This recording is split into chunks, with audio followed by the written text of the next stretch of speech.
Hi friends, നമ്മുടെ ഗാർഡനിൽ ലോണിലൊക്കെ വെച്ച് പിടിപ്പിക്കാൻ പറ്റിയ നല്ലൊരു പ്ലാന്റാണ് കേട്ടോ എപ്പീസിയ പ്ലാന്റ് എന്ന് പറയുന്ന പ്ലാന്റ്. ഇതിന് ഫ്ലെയിം വയലറ്റ് എന്നും പേരുണ്ട് കേട്ടോ. പിന്നെ ഇതിൻ്റെ ഈ ലീഫാണെങ്കിൽ നല്ല വെൽവെറ്റ് പോലത്തെ ലീഫാണ്. ലീഫ് തന്നെ കാണാൻ നല്ല ഭംഗിയാണ് കേട്ടോ. അപ്പോൾ ഇതിൻ്റെ 2 ഷെയ്ഡിലുള്ള പ്ലാന്റ് എൻ്റെ കയ്യിലുണ്ട്. ഫ്ലവേഴ്സ് വന്നത് ഒരെണ്ണം റെഡും ഒരെണ്ണം ഡാർക്ക് പിങ്കും ആണ്. പിന്നെ ഇതിന് പല കളേഴ്സിൽ ഫ്ലവർ വന്ന പ്ലാന്റ്സ് ഉണ്ട് കേട്ടോ ഇത്.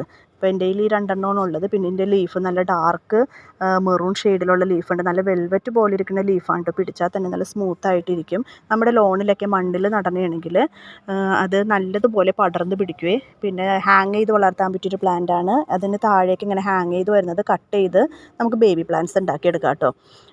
പിന്നെ ഇത് അധികം കെയറിങ്ങിൻ്റെ ഒന്നും ആവശ്യമില്ല. പക്ഷേ അധികം വെള്ളം നനച്ച് നമ്മൾ കൊടുക്കരുത്. കുറേ വെള്ളം നമ്മൾ നനച്ച് കൊടുത്തു കഴിഞ്ഞാൽ അത് ചീഞ്ഞ് പോകാൻ ചാൻസ് ഉണ്ട് കേട്ടോ. ഇതിപ്പോൾ പിങ്ക് ഷെയ്ഡിൽ വരുന്നതാണ്. ഇതിൽ ഞാൻ പോട്ടിൽ നട്ടേക്കുന്നതാണ്. ഇതിൻ്റെ ഫ്ലവേഴ്സൊക്കെ ഇപ്പോൾ പോയി നിൽക്കണേണ്. ചെറുതായിട്ട് ഇങ്ങനെ ബഡ്സൊക്കെ വന്നിട്ടുണ്ട്.